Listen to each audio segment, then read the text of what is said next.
देख रहे हैं क्लियर कट उसको डायरेक्शन मिल रहा है रिलायंस से, जिसमें कि आज करीब 4% की तेजी है। 100 अंक ऊपर इस वक्त रिलायंस का स्टॉक कारोबार कर रहा है। तो क्या है वजह? दो बड़ी खबरें हैं रिलायंस को लेकर जिसकी वजह से हम ये तेजी देख रहे हैं, और इस पर एक रिसर्च लेकर हमारे साथ सौमित जुड़ चुके हैं। सौमित, बताइए। तो सबसे पहले अगर हम डीमर्जर की बात करें तो वहां पे जो इंपॉर्टेंट अनाउंसमेंट आया है वो है रिकॉर्ड डेट का।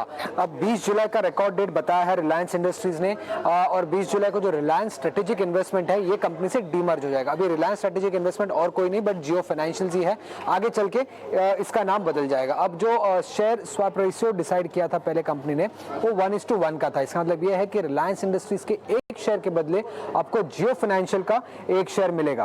अब ये जियो फाइनेंशियल के बारे में अगर हम थोड़ी बात करें तो इसका जो नेट एसेट बेस होगा ऑन लिस्टिंग वो करीब 1.4 लाख करोड़ का एक्सपेक्टेड है।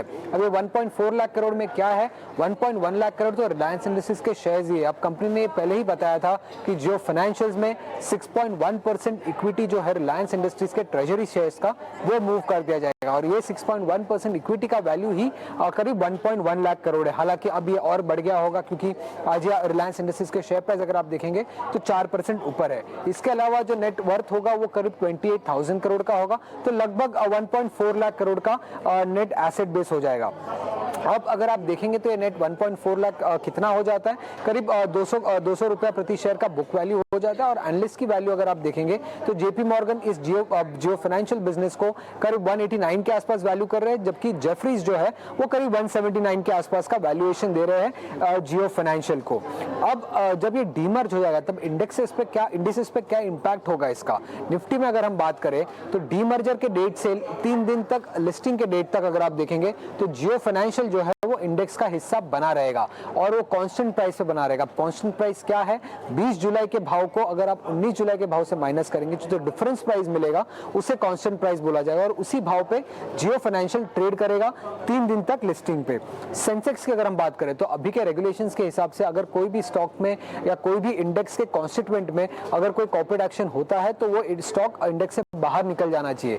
बट चूंकि रिलायंस इतना बड़ा कंपनी है और 10% से ज्यादा का वेटेज है, इसमें शायद अमेंडमेंट्स आ सकते हैं, ऐसे स्ट्रीट की एक्सपेक्टेशंस है।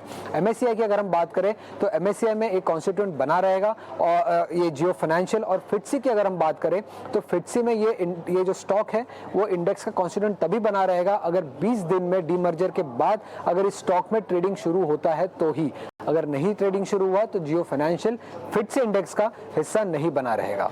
तो ये डीमर्जर से जुड़ी यहाँ पर खबर और उसका असर क्या रहेगा रिलायंस पर, ये भी हमने आपको बताया। और इसके अलावा जियो फाइनेंशियल्स को लेकर भी हमने जानकारी दी। सौरभ, आपसे समझना चाहेंगे, रिलायंस ये इतनी बड़ी कंपनी है कि ऑफ कोर्स कुछ भी कॉर्पोरेट एक्शन रहेगा तो उसका असर हम मार्केट पे ज़रूर देखेंगे, और उसी को संभालने के लिए कहीं ना कहीं यहाँ पर सेंसेक्स भी, जो बड़े इंडाइसेस हैं, वो भी नियमों में कुछ बदलाव कर सकते हैं। आप इस खबर का पूरा एनालिसिस कैसे कर रहे हैं, और इस मौके पर आप शेयर धारकों को और ट्रेडर्स को रिलायंस को लेकर काफ़ी सारे सवाल भी उनके मन में आ रहे होंगे, तो आप अपने क्लाइंट्स को क्या सजेस्ट कर रहे हैं इस मौके पर रिलायंस के लिए?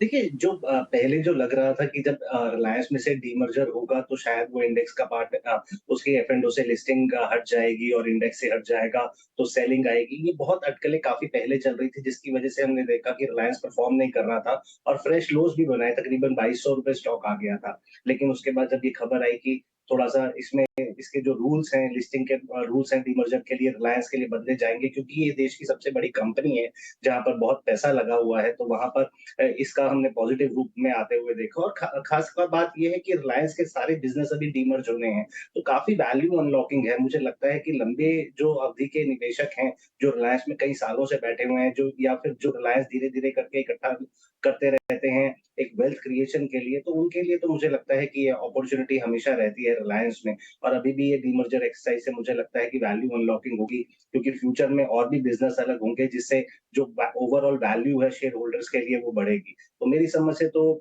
जो लॉन्ग टर्म निवेशक है उनको बने रहना चाहिए। तो जो लॉन्ग टर्म इन्वेस्टर्स हैं उनको बने रहने की सलाह, और किस वजह से आज स्टॉक में एक्शन है वो भी हमने आपको दिखाया। और आज जो है वो बाजार को एक बहुत बड़ा लीड जो है वो इस स्टॉक से मिलता हुआ। और चलिए अगले दर्शक की